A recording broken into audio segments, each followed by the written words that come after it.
కానీ ఇగో పార్టీ పరంగా టికెట్ ఇవ్వాలంటే కేపాల్ 95% టికెట్ ఇస్తాడయా బీసీ ఎస్టీ ఎస్టీలకు అంటాడు. వెంకటచారి చాలా అద్భుతంగా చెప్పిండు.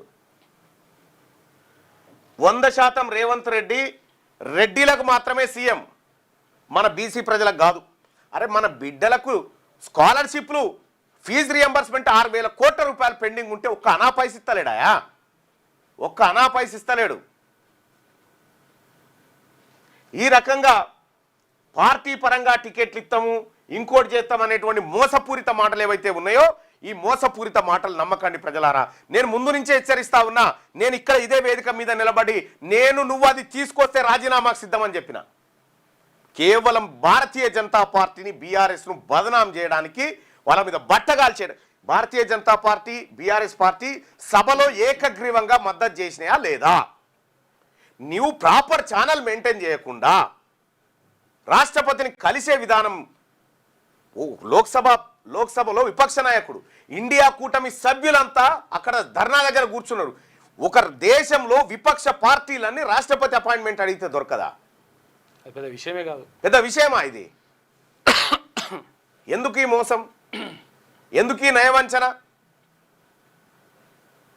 ముఖ్యమంత్రి గారు మీరు బీసీల ద్రోహిగా మారిపోయిర్రు, బీసీల ద్రోహిగా మీరు మారిపోయిర్రు. మీరు కేవలం ఇటు బీసీల లొల్లి అవుతూ ఉంటుంది, అటు రెడ్డిలకు ఏది ఆఫర్ లెటర్లు ఇస్తూ ఉంటాడు.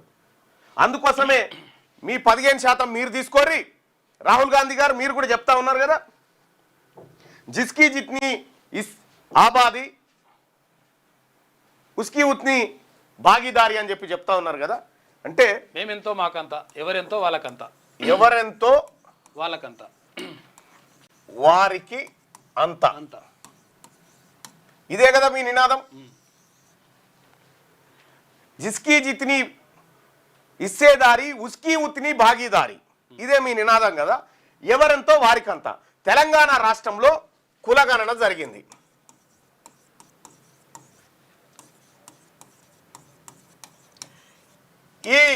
ఇప్పుడు ఈ సూత్రం ప్రకారం, ఈ ధర్మసూత్రం ప్రకారమే, ఈ ధర్మసూత్రం ప్రకారము తెలంగాణ రాష్ట్రంలో ఓసీల జనాభా 15% అని తేలింది కదా ప్రభుత్వ లెక్కల ప్రకారం. మీ అదే అవి దొంగ లెక్కలా ఇంకో లెక్కలా ఎక్కువ చూపించాలని ఏం చేసిరు అనేది పక్కకు పెడితే ఈ 15% అయితే చూపించారు కదా.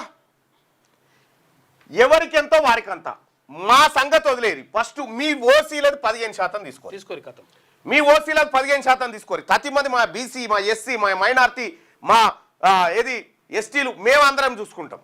మీ ఫస్ట్ మీ 15% తీసుకొని పక్కన జరుగురి. నువ్వు పార్టీ పరంగా టికెట్లు అన్నాగో పార్టీ పరంగా మా 42 మంచుడు కాదు, పార్టీ పరంగా మీ 15 మంచుకొని పక్కన జరుగురి. అంతే, అంతకంటే ఎక్కువ 15 మీరు తీసుకొని అటు ఉండ్రి. మీ దాంట్లోకే ఏ కాన వద్దు మాకు. 15 అని మీరే చెప్పారు కదా. ఈ 15 సంగతి ఏందో మీరు తీసుకొని అడ ఉండండి. ఎందుకు మోసం చేస్తా ఉన్నారు ప్రజల్ని? నాకు మీ అడుగులు కనిపిస్తలేవా? మీరు ఎవరెవరితో ఏం మాట్లాడిపిస్తున్నారు, ఎవరెవరిని ఏమంటున్నారు అని వట్టిగా నోరు బారేసుకొని తిడితిరి ప్రధానమంత్రిని, రాష్ట్రపతిని.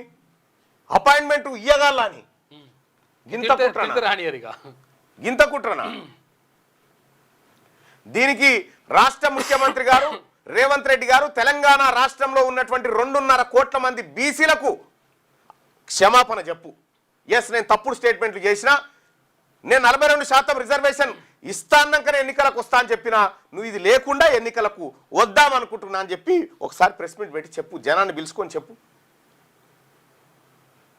మోసం. మీ ఓసీ ప్రజలకు సంబంధించిన 15% తీసుకోండి నాయన. మీరు మీ 15% మీరు తీసుకోండి. 1% తగ్గకుండా, 1% కూడా తక్కువ తీసుకోకూరి.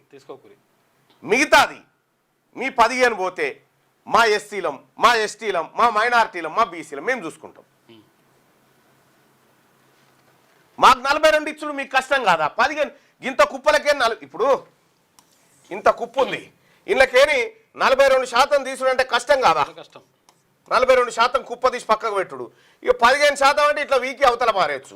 ఈ 15%ని ఈ కుప్ప బయటికి తీస్తే మిగతా అంత మాదేనా? ఇంకొక మాట కూడా చెప్తున్నా, దయచేసి మీ ఓట్లు కూడా వద్దు. మీ ఓట్లు మాకొద్దు, మా ఓట్లు మీకొద్దు. ఇక జాలను ఆయన చేసిన నయవంచన ఈ 18 నెలల్లోనే మీ కష్టం తేలిపోయింది. మీ కష్టం గురించి అర్థమవుతా ఉంది. ఎస్ ఆల్రెడీ ఉన్నారు అశోక్ అన్న 50% పైగా బీసీలు 50% పైగా సర్పంచ్ స్థానాలు సాధిస్తున్నారు. ఎంపీ ఎమ్మెల్యే స్థానాల్లో రిజర్వేషన్లు కావాలి. ఎస్ కావాల్సింది అక్కడ, చట్టసభలో కావాల్సింది అక్కడ. ఇది మోసం. ఈ మోసాన్ని ఎట్టి పరిస్థితిలో చూస్తూ ఊరుకోవడానికి సిద్ధంగా లేం. తెలంగాణ బీసీ ప్రజలారా, మన ద్రోహి ఎవడో మన శత్రువు ఎవడో తేలిపోయింది. ఈ 42% రిజర్వేషన్ కాడనే బీసీల శత్రువు ఎవడో తేలిపోయింది. శత్రువు తెలిసిన తర్వాత యుద్ధం ఈజీగా అవుతుంది. క్లారిటీ ఉంటే కాబట్టి బీసీ ప్రజలారా అందరికీ రిక్వెస్ట్ చేస్తా ఉన్నా, మన శత్రువు ఎవడో తేలిపోయింది. ఇప్పుడు ఒక విషయం, మీరు లైవ్ చూస్తున్న ప్రజలారా, ఇప్పుడు మిమ్మల్ని నేను తిట్టి మీ దగ్గర అపాయింట్మెంట్ అడిగి తీస్తారా అన్న? మీ ఇంటికి వస్తాను ఠూకుటవా?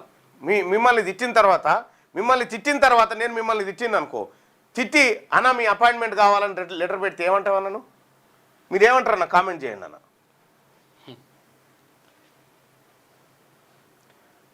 వీళ్ళందరూ కలిసి వాళ్ళ రిజర్వేషన్ తీసేసుడు ఎందుకు పోయి వాళ్ళ 15 వాళ్ళకి బారేస్తే వాళ్ళు పడి ఉంటారు కదా ఆడ.